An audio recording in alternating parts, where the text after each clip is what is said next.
নমস্কার, আমি শ্রীমতী অপর্ণা সেনগুপ্ত কবিগুরু রবীন্দ্রনাথ ঠাকুর বিরচিত খনিকা কাব্যগ্রন্থের কবিতা এক গাঁয়ে আবৃত্তি পরিবেশন করছি। আমরা দুজন একটি গাঁয়ে থাকি, সেই আমাদের একটি মাত্র সুখ। তাদের গাছে গায় যে দোয়েল পাখি, তাহার গানে আমার নাচে বুক। তাহার দুটি পালন করা ভেড়া চড়ে বেড়ায় মোদের বটমূলে। যদি ভাঙে আমার ক্ষেতের বেড়া, কোলের পরে নিয়ে তাহারে তুলে। আমাদের এই গ্রামের নামটি খঞ্জনা, আমাদের এই নদীর নামটি অঞ্জনা। আমার নাম তো জানি গাঁয়ের পাঁচজনে, আমাদের সেই তাহার নামটি রঞ্জনা।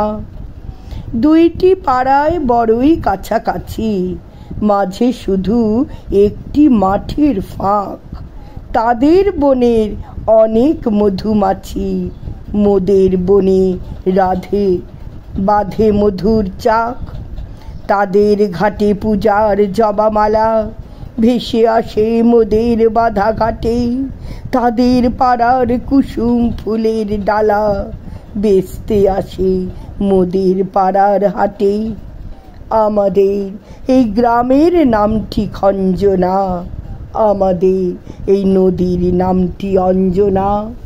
আমার নাম তো জানে গাঁয়ের পাঁচজনে, আমাদের সেই তাহার নামটি রঞ্জনা। আমাদের এই গ্রামের গলি পড়ে আমের বলে ভরে আমের বন। তাদের খেতে যখন তিসি ধরে, মোদের খেতে তখন ফোটে শন। তাদের ছাদে যখন ওঠে তারা, আমার ছাদে দক্ষিণ হাওয়া ছোটে। তাদের বনে ঝরে শ্রাবণ ধারা, আমার বনে কদম ফুটে ওঠে। আমাদের এই গ্রামের নামটি খঞ্জনা, আমাদের এই নদীর নামটি অঞ্জনা। আমার নাম তো জানে গাঁয়ের পাঁচজনে, আমাদের সেই তাহার নামটি রঞ্জনা, আমাদের সেই তাহার নামটি রঞ্জনা। নমস্কার।